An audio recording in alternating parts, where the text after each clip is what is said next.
세상의 마지막 해답이 사랑이라면, 교회가 지켜야 할 마지막 생명력이 사랑이라면, 이제 우리는 우리에게서 희망을 끊고 주님을 바라봐야 합니다. 초대교회 7교회 중에 가장 칭찬을 받았던 에베소 교회도 그렇게 멋진 정통 진리를 훈련받고 신학적 훈련을 받고 제자 훈련했고, 그리고 열심과 뜨거운 열정이 있었던 교회였습니다. 사도 바울이 제자 훈련에서 단단히 서고났습니다. 그 이교적이고 세속적인 도시 한복판에서 거기에 하나님의 전능하신 능력을 나타냈던 교회였습니다. 그런데 세월이 지나고 진리를 지킨다고 악을 쓰고 하다가 그만 앞불사 하나 딱 잃어버린 게 하나 있습니다. 다른 건 다 있는데 잃어버린 게 하나 있었습니다. 그건 바로 첫사랑을 잃어버렸습니다. 너 처음 사랑을 잃어버렸느니라. 어디서 떨어졌는지 돌이켜 회개하지 아니하면, 도로 찾지 아니하면 내가 너희에게서 촛대를 옮겨버리리라. 교회 껍데기는 멀쩡히 남아있는데 생명이 죽어버리면 촛대로 옮긴다고 주님 말씀합니다. 저는 70년대 80년대 제 70년대 초에 예수님을 만났습니다. 그리고 뜨거운 감격 속에 주님 앞에 생전 처음 들어보는 말로 시골교회에 발을 들여놓고 기독교의 이름이 걸린 내노라 하시는 부흥사님이 막 전성기가 누리던 바로 그때 정말 주옥 같은 말씀들 들으며 은혜를 받고 미친 듯이 정말 행복해서 쫓아다녔습니다. 이 불이 어떻게 꺼지겠나 싶었습니다. 그때 성도들은 보통 교회 집사만 해도, 평신도 집사만 해도 예배당 지른다고 그러면 집 팔아서 다 바치고 나머지 전세로 내려앉았습니다. 전세 있는 사람은 전세 팔아 바치고 사월세로 내려앉았습니다. 자식 하나 대학 보내기 그렇게 어려운 시절에 그렇게 어렵게 모아놓은 대학 자금, 주님 앞에, 주님 사랑하는 주님 앞에 바쳐야 될 때가 된다면 평생 자식에게 한 맺힌 소리를 들으면서도 그들 사랑하는 그들의 가슴에 불길을 끌 수가 없었습니다. 주님 닮고 싶다고 삼각산 기도원 산자락 붙들고 울며 불며, 어떻게 하면 죄인된 내가 주님을 닮아볼 수 있을까? 어떻게 하면 주님 가신 길 나도 닮아볼까? 주의 종들은 세 가지 결심을 하면서 살았습니다. 항상 떠날 준비해라, 죽을 준비해라, 설교할 준비해라. 가난하고 힘겨워도 주님보다 너무 빚갈라면 미안하고 죄송해서 일부러 고난의 길을 선택하고, 주의 종 되는 길 가는 것 같으면 세상에 이미 하직 보별하고 그렇게 되는 줄 알았던 바로 그때가 있었습니다. 주님 사랑하고 그 사랑이면 툭 건들면 어떻게 하면 주님 때문에 더 고생 못하나, 어떻게 하면 주님 때문에 더 험한 길 못 가나, 이게 소망이었던 때가 있었습니다. 주님 앞에 흔적처럼 십자가의 흔적을 가졌다는 바울이 그렇게도 사모가 되고 흠모가 됐습니다. 말장난하고 신학적 지식에 장난하는 예수가 아니라 바울의 고백처럼 나는 부활의 권능에 참여함을 알고 십자가의 고난에 직접 참여하고 싶었어. 나는 이론으로 만족하는 십자가 부활이 아니라 내 생명의 그리스도와 같은 고난의 그 길로 나가고 싶다. 그는 갈망했습니다. 전에와 같이 지금도 담대하여 살든지 죽든지 내 몸에서 그리스도만 존귀 된다면 나 죽는 것도 유익하다. 왜? 내 안에 그리스도가 사시기 때문이다. 아멘. 이 놀라운 사랑이 아무것도 없고 가난한 70년대 한국교회에 이 사랑이 재산이었습니다. 여러분, 나 처음 안모태로 예수 믿고 예배당 들어와서 그 감격의 눈물에 휩싸여서 나 그렇게 행복한 신앙생활 했습니다. 돈 한 푼도 내 것으로 쓰는 일 거부했습니다. 벌지도 못했고 있지도 않았지만 생긴다고 해도 딴 생각 날 겨를이 없었습니다. 자식 5 다 맨손으로 기저귀 빨아서 키웠고, 물론 제가 키운 건 아닙니다. 우리 마누라가 키웠지. 이걸 이상하게 자매님들은 이 얘기하면 꼭 뒤에 설교 끝난 다음에 당신이 키웠냐고 이렇게 묻는 거예요. 나쁜 자매님들이 오늘 이 밤에 없기를 바랍니다. 공동운명 아닙니까? 뭐 같이 키운 거지 뭐. 어쨌든 주님 앞에서 그런 순종으로 살아가는 거 당연한 줄 알았습니다. 근데 지금 30여 년 동안 30년 넘게 전임 사역자로 부름받아 노방전도사로 시작해서 복음 전하라고 해서 주님의 몸된 교회 섬기며 함께 이 복음의 이 길 가는 그 교회를 찾아 섬기다가 제가 정말 기가 막힌 것은 그 열정을 느껴보기가 어려운 거예요. 그 뜨거운 가슴으로 선교지를 나가신 선교사님의 가슴에서 그 뜨거운 열정으로 주님 사랑하기에 다른 건 몰라도 그것 툭 건들면, 그것만 건들면 언제라도 지나간 세월이 딱 스탑이 채로 그날로 돌아가서 우리의 마음이 있는 대로 충동이 되고, 주님 사랑했던 첫사랑이 그냥 나를 사로잡았어. 우울증이 어디 있습니까? 외로움이 어디 있습니까 여러분? 자존심이 어디 있습니까? 그 만나면 그냥 해결이 됐습니다. 아프다가도 이까지 꼭 주님은 십자가 지셨다는데 툭툭 들고 그까지 한 뼘까지도 보고 주님의 능력으로 고쳐주면 고쳐주는 거고, 아니면 주님은 십자가에 생으로 달려 죽기도 하셨는데 주님 섬기다가 암종 걸려 죽는 거 얼마나 영광이야. 고치지 못하시는 게 아니라 훈장처럼 나를 부르신다면 그보다 기쁠 일 어디 있겠냐고.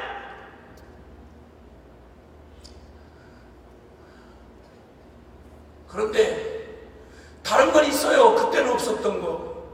70년대만 해도 시골교회 여러분 양철 지붕 하나 덮어주고 스레트 지붕 하나 올려주는 거 대단한 일이었습니다. 여러분, 풍금 하나 없는 교회가 수두룩했습니다.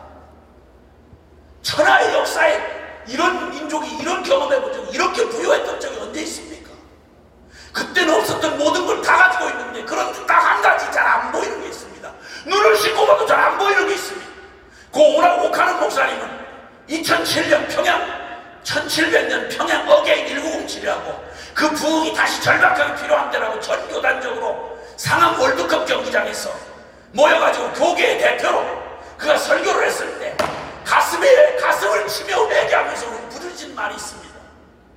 한국교회를 진단하여 주님이 주신 말씀은 다른 말씀이 아니라 요한계시록에 나오는 7교회 중에 살았다는 이름은 가졌으나 실상은 죽은 자로 가는 걸 4대 교회를 가지고 주님이 교계, 한국교계의 교회를 향하여 외치는 본문이었습니다. 고인이 되신 그분이 가슴을 치면서 이 죄인 놈이 한국교회 이렇게 만들었습니다 하고 회개하고 울던 그의 눈물이 아직도 그냥 생생합니다. 미국에 있는 교회는 괜찮을까요? 많이는 아닌데 6개 내륙에 한 60여 개 돌아다니면서 섬기고 있습니다. 그리고 주님이 사랑 때문에 부름받았던 하나님의 교회들을 만나고, 그리고 제가 부딪히는 현실은 어쩌면 이렇게 많은 세상 그렇게 쏟아나오는 경건서적, 그렇게 많은 세미나 훈련, 그렇게 많은 방법들, 그렇게 많은 조직들, 그런데 가보면 주님의 사랑이 느껴지질 않아요. 왜 이렇게 머리들이 좋습니까? 뭐가 그렇게 든든하고 믿을만 하십니까? 주님 도움 없이 우리 설교 되겠습니까? 이 마지막 악한 세대의 이 발악을, 하나님에 대한 존재적 발악을 막아설 수 있으실 것 같습니까? 교회도 안 바뀌는데, 교인도 안 바뀌는데 누가 바뀔 거라고 생각하십니까? 여러분, 교회는 하나님이 이 세상 가운데 일하시는 샘플입니다. 교회 안에 변화가 일어나면 세상은 변화되게 돼 있습니다. 왜냐하면 어차피 주님의 능력으로 하는 거니까. 교회가 다시 한번 일어나 힘을 얻으면 세상도 힘을 얻을 수 있습니다. 교회가 거룩해지면 세상도 거룩해질 수 있습니다. 아멘. 교회 안에 기적을 경험하면 세상에도 주님의 기적은 동일하게 나타날 수 있습니다. 아멘입니까? 자, 그런데 이 높고 영원하고 숭고한 마지막 해답인 사랑이 이제 하나 완전한 절망, 나 자신도 내 안에서는 도저히 이 사랑을, 변함없는 이 순결한 사랑을 내 자신에 나올 수 있는 게 아닙니다. 내 가족 하나도 사랑할 수 없을 뿐만 아니라 나 자신도 사랑을 못합니다. 그런데 이 도대체 이 사랑을 오직 해답이 하나님밖에 없다 그러면 하나님이 사랑이신 건 알겠어요. 내가 절망인 것도 알겠고, 그런데 이 도대체 하늘과 땅보다 더 먼 하나님의 사랑이 어떻게 나한테 현실이 되느냐, 이게 복음 아닙니까? 이 해답이 나야 될 거 아닙니까?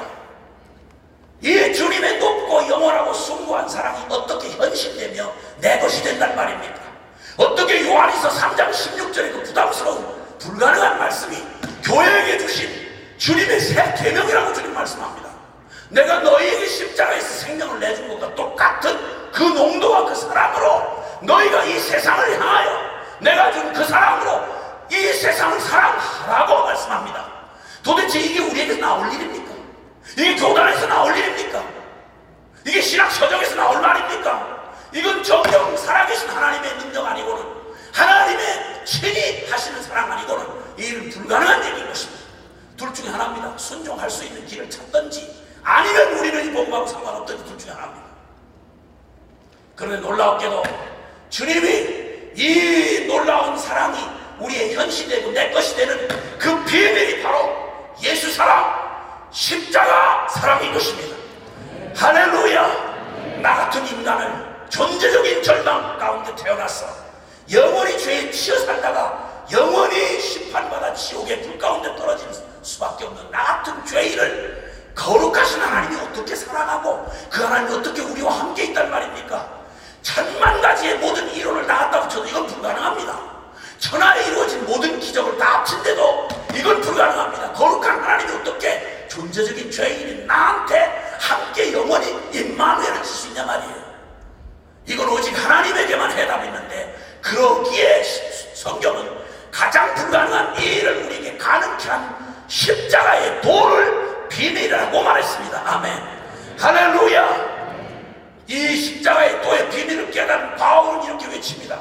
로마서 1장 16절에 내가 이 복음을 부끄러워하지 아니하노니 이 복음은, 이 십자가의 도의 이 복음은 모든 믿는 자에게 구원을 주시는 하나님의 능력이 됨이라. 첫째는 유대인에게요 또한 헬라인에게로다. 아멘. 이 복음을 부끄러워한 세대, 이 복음을 적당히 내어 던진 세대, 이게 비극이란 말입니다. 이게 비극이란 말입니다.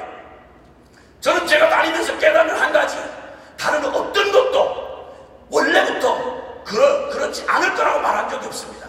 성경은 이미 세상이 어떤 방향으로 갈 것이며 죄인의 인간들이 어떤 반응을 보일 것인지 주님은 다 알고 계십니다. 놀랄 일 하나도 없습니다.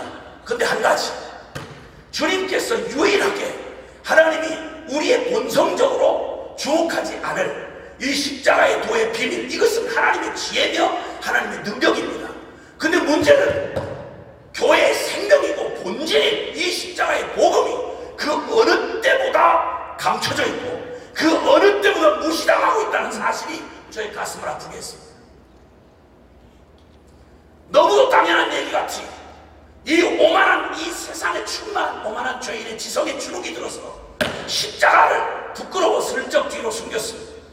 기초 그 교리 정도로 포장하여 숨기고 십자가 없는 신학, 회개 없는 구원, 거룩함을 떠난 목적 없는 영성, 복음을 부끄러워하는 교회가 선택한 이 세속화되고 그리고 이 세상에 주눅 들어버린, 세상의 지성 앞에 주눅 들은 이런 교회의 모습으로, 이런 모습으로 설교를 하고 이런 모습으로 교회를 한다는 말은 싸움 해볼 것도 없습니다. 그것에 대해 보장하신 적이 없습니다. 놀랍게도 저는 고린도전서 1장 22절 이하에 보면 우리가 그렇게 무시하는 십자가의 도가, 사람들 유대인은 표적을 구하고 이방인은 지식을 구하나 우리는 십자가에 못 박힌 그리스도를 전하니, 바로 이 십자가의 도가 유대인에게는 미련한 것이, 거리끼는 것이요, 그리고 이방인에게는 어리석어 보이지만 그러나 구원 얻는 하나님의 부르심을 입은 자들에게는 십자가의 복음이야말로 하나님의 능력이요 하나님의 지혜니라. 할렐루야. 그럼 지금도 이 현란한 이 세대, 미친 죄악의 탐욕의 광풍이 불어오는 이 세대 앞에 우리는 지금 이 현란한 이 지성의 바벨탑을 쌓은 이 현대 앞에, 여러분 지금 우리 어떤 현장에 있든지 간에 무슨 일을 하시든 상관없이 이 복음 부끄러워하지 아니하며 교인들의 일반적 반응이 어떻든 성향이 어떻든 오늘도 부끄러워하지 아니하고 십자가 부활의 이 복음을 생명 걸고 전하실 수 있으시겠습니까? 정말 있으시겠습니까? 해답은 우리에게 멀리 있는 게 아니라 너무도 가까이 있습니다. 교회가 복음으로만 회복되면, 이 십자가 복음으로만 돌아가기만 하면 지금도 종교개혁 이제 500주년 돼갑니다. 1517년 10월 마지막에 비텐부르크 성당에 마틴 루터가 소심했던 청년의 가슴 안에 복음을 만나고 나니까 이신칭의의 믿음으로 구원 얻는다는 진리를 알고 나니까 십자가의 복음이면, 피 묻은 복음이면, 이 믿음이면 우리의 구원도, 우리의 성화도, 우리의 승리도 충분하다는 사실을 확신한 한 청년의 양심 선언이 비텐부르크 성당에다 나무망치로 95개 조각의 반박문을 가서 망치로 땅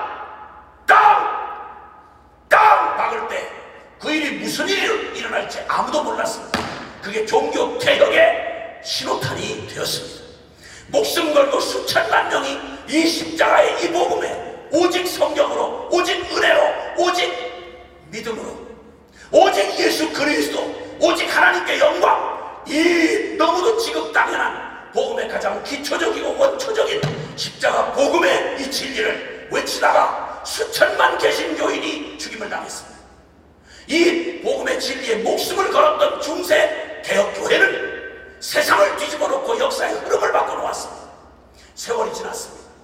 이제 우리는 복음주의요, 그리고 또 개혁 신앙을 가졌다고 하는 개신교인들입니다. PCUSA가 동성애를 합헌 결정을 하고 내노라는 기독교의 지도자들이 변절하고 고멜처럼 음란하게 주님의 성경의 진리를 부인하고 십자가 쑥 빼놓은 종교적 영성 따위를 너절거리게 드러내는 뻔뻔스러운 배교의 시대가 이미 시작이 됐습니다. 저는 분명히 선언하는 건 구원은 오직 예수 그리스도, 오직 한 분뿐이심을 선포합니다. 수많은 신이라는 이름이 세상에 많이 존재하지만 살아계시고 참되시며 성경이 증언하고 천지를 창조하시고 역사를 주관하시며 이 땅을 심판하시며 우리를 구원하시는 영원한 유일하신 여호와 하나님은 오직 상천하지에 영원하신 하나님 단 한 분뿐임을 온 세상 앞에 선포합니다. 할렐루야. 주님의 말씀은 정확무한 영원한 살아계신 하나님의 말씀임을 선포합니다. 그러므로 우리의 신앙은 한 발자국도 이곳에서 물러설 수 없습니다. 그리고 이 성경이 지지하는, 성경이 증언하는 이 모든 성경이고 내게 대하여 기록한 것이다. 요한복음 5장 39절에 예수님께서 선언하신 것처럼 이 모든 성경은 예수 그리스도에 관한 증언이요, 그리고 예수 그리스도는 요한복음 14장 6절에 예수께서 가라사대 내가 곧 길이요 진리요 생명이니 나로 말미암자 그는 아버지께로 올 자가 없느니라. 다원주의니 포스트모더니 신학적 다양성이 무슨 말을 다 해도 예수 그리스도 외에 성경이 말하는 영원한 천국 살아계신 하나님 앞에 나아가는 유일한 구원은 예수 그리스도의 십자가 복음의 구원 외에는 없음을 선포합니다. 아멘. 이 당연하고 지극한 복음을 부끄러워하는 이 부끄러운 세대, 나는 주님께서 요한복음 3장 16절에 하나님이 세상을 이처럼 사랑하사 독생자를 주셨으니 이는 저를 믿는 자마다 멸망치 않고 영생을 얻게 하려 하십니다. 가장 불가능한 저 같은 놈을 변화시킨 건 철학 따위가 아닙니다. 종교 껍데기가 아니었습니다. 그렇게 지겨워하는 모태신앙들이 지겨워하는 은혜를 전혀 못 받는 요한복음 3장 16절의 말씀이 저 개인적인 심령에 부딪혀오던 날, 저는 그날을 잊을 수가 없습니다. 어떤 상황에 저를 흔들리고 제가 털썩 주저앉아 찬송을 부를 수 없을 만큼 절망적인 시기가 돼도 주님은 언제든지 주님 저를 만나주셨던 요한복음 3장 16절의 진리로 저를 만나주신 거기만 툭 건들면 저는 언제든지 부흥회가 필요 없습니다. 대단한 영성 회복이 필요하지 않습니다. 거기만 툭 건들면 저는 언제든지 그날로 돌아갈 수 있습니다. 야곱에게 베델처럼 말입니다.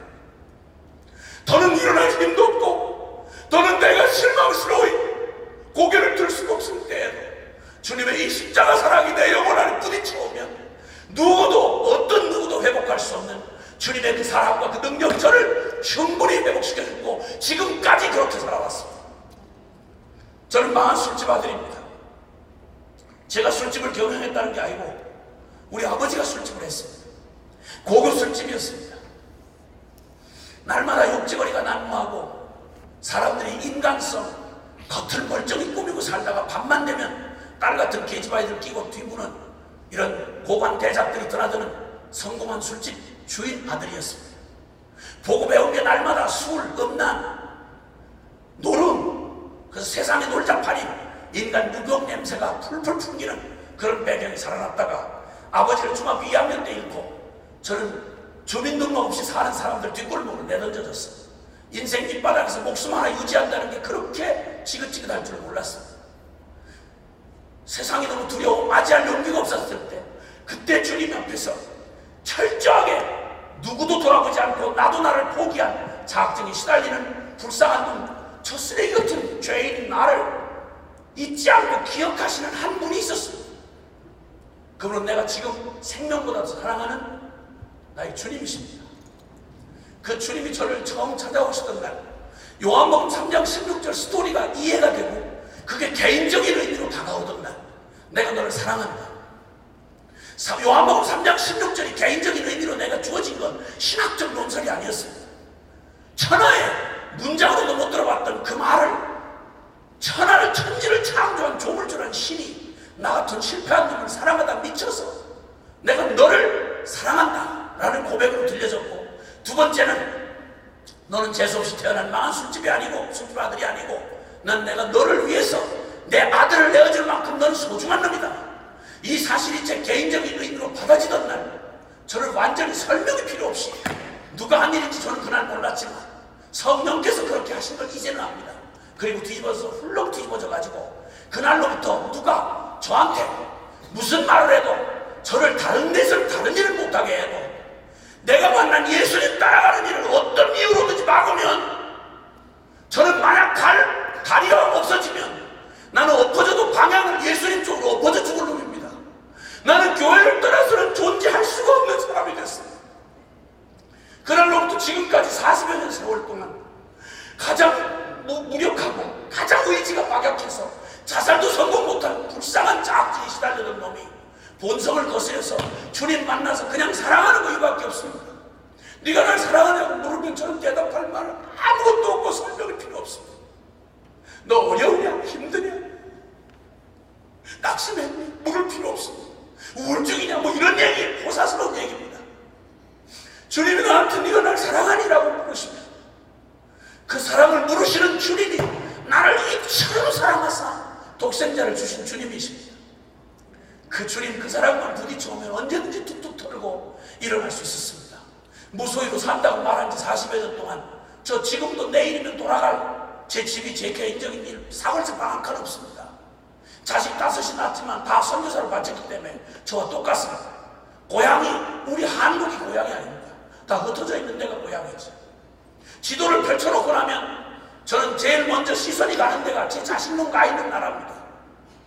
내 마음은 전 지구를 사랑하시는 하나님의 마음을 닮아 그런지 저는 대한민국만 사랑한다고 말할 수가 없습니다. 하나님이 세상을 이처럼 사랑하사 그 어딘가 우리가 찾아가서 만나주지 않으면 지금도 어디서 와서 어디로 가는지 하나님도 구원도 들어보지도 못한 채 기가 막힌 지옥불을 향해서 걸어가고 있는 수많은 영혼이 지금도 고통 가운데 나처럼 잊혀진 영혼이 있다고 하면 우리의 선교를 멈출 수도 중단할 수도 없습니다. 효율 따져가면서 말할 일이 아닙니다, 여러분. 이건 무슨 대가를 지불하더라도 계속 되어져야 할 일이고 더욱 불타올라야 할 일입니다. 할렐루야. 근데 이 놀라운 이 복음을 만난 많은 사람들 가운데 이렇게 불가능한 사랑이 결론인데 저 사랑할 수 없는 사람이었습니다. 저주 악다구리만 늘어놓는 집구석에서 그냥 사람들이 온통 남을 이용하고 유격 냄새가 나도록 그렇게 살아가는 천박한 그런 뒷골목에서 저 인생 무엇인지 모르고 산 사람이었습니다. 종교나 철학이나 그 무엇만으로 훈련시켜준 게 아니었습니다. 십자가의 주님을 만나고 난 다음에 그날로부터 누가 제게 심어준 거 아닌데 주님으로부터 주님 만나고 나니까 나는 지금도 누구를 사랑할 능력이 제게는 없습니다. 그러기에 처음 구원받을 때도 십자가였을 뿐만 아니라 지금도 살아가는 저의 모든 영성의 삶의 근거는 바로 십자가입니다. 십자가는 나로 불가능한 일을 주님께서 끝을 내시고 살아계신 주님이 내가 되어 주님 내 안에서 이루시는 바로 그 일이었습니다. 존재적 죄인으로 태어난 우리를, 고칠 수도 바꿀 수도 없는 우리를, 죄와 사단의 멍에 안에서 태어난 우리를 구원할 수 있는 유일한 길은 우리의 이 병든 자아를 십자가에 못 박아 요라보서 6장 6절 7절에 있는 말씀처럼 우리가 알거니와 우리 예수 그리스도와 함께 십자가에 우리 옛사람이 못 박힌 것은 죄의 몸이 죽어 다시는 우리에게 죄의 종로로 타지 아니하려면 이는 죽은 자가 죄에서 벗어나 의롭다 하심을 얻었음이니라. 할렐루야. 그리고 주님 만나 순종하며 걸어오는 동안 엎치락뒤치락 수많은 실수와 연약함이 있지만 한 가지 그 모든 사실보다 더 큰 사실이 저를 늘 붙들어 준 것은 하나님이 저를 이처럼 사랑하사 그 아들을 십자가로 내어주신 주님의 그 사랑이 있기에 저는 결코 낙마하지 않았습니다. 이 사랑으로 주님이 이 놀라운 사랑으로 우리를 부르셔서 이 마지막 인생들이 변하지 않는다고 하는 지금 이때에도 교회 잘 안 된다고 말합니다. 지금은 복음을 그런 식으로 전하면 안 된다고 이런 말들을 많이 하십니다. 아니요. 놀라운 것은 저희도 저희의 사역의 방법과 여러 수단을 동원해 보다가 저희가 완전히 저희 공동체로 사니까 복음을 알고 남에게 가르치는데 우리끼리는 복음이 실제가 안 되는 거예요. 완전한 절망으로 주저앉아서 이제 우리가 왜 복음이 실제가 안 되나 이렇게 몸부림치고 우리가 신앙이 우리의 믿음이 사기를 친 건가 복음이 사기를 친 건가 고민하다가 주님 앞에 총체적인 복음 앞에 십자가 복음 앞에 서다가 우리 인생 우리 존재가 다 뒤집어졌습니다. 그리고 나서 비로소 우리는 모든 방법을 내려놓고 원색적인 십자가 복음을 총체적인 복음을 증거하기 시작했고 지금 저희는 동일하게 2000년 전 성경 속에서 사도행전에 나오던 수많은 젊은이들이 지금도 분명하게 복음 앞에 뒤집어지고 오늘도 오직 나 죽고 그리도 사실은 이 복음으로 십자가 부활의 이 복음이 실제가 되어 주의 뒤를 따르는 수많은 젊은이들과 함께 오늘도 증인되어 이 길을 걸어가게 하십니다. 복음은 지금도 살아 있습니다. 예수 사랑 십자가 사랑은 이 모든 절벽 앞에 선 절망 앞에 선 우리의 민족과 우리 교회의 유일한 백문일답의 해답인 것입니다. 십자가로 돌아가기만 하면 삽니다. 예수 그리스도만 우리의 소망이 된다면 우리의 믿음의 근거가 된다면 우리는 살아계신 주님을 지금도 만날 수 있는 것입니다. 낙심한 선교사를 되돌릴 수 있는 유일한 길은 치유 프로그램 고마운 일이지만 그것만으로는 안 됩니다. 깨어진 가정을 회복하는 길도 다른 길 아닙니다. 제가 그런 말이 아니라 저를 불렀던 사람들이 말하는 겁니다. 십자가 복음 아니고는 어떤 테크닉으로도 이 십자가 부활의 이 복음 원색적인 이 복음이 아니고는 지금 이 시대를 이길 만한 능력 없습니다. 근데 지금이라도 우리가 그토록 기초 교리 정도로 저쪽 재래용품처럼 숨겨놓았던 십자가 부활의 이 복음으로 돌아가기만 하면 바울의 가슴에 심장을 뛰게 만들고 그의 일생을 당두대회에 사라질 때까지 그의 불을 끌 수 없었던 십자가 부활의 이 복음이 그는 아무리 사람들에게 미련하고 어리석게 보이고 거리낄 때 할지라도 그것 때문에 고난 내 고난의 연속을 걸어갔어도 그는 십자가 자랑만큼은 포기할 수 없었습니다. 2000년 전 유대사회 예루살렘 한복판에서 십자가의 복음을 전한다는 말은 몇십일 전에 처형당한 예수와 같이 죽는단 말입니다. 교회 목회 성공하라고 주님께서 주시지 않았습니다. 교회는 그리스도를 드러내는 곳입니다.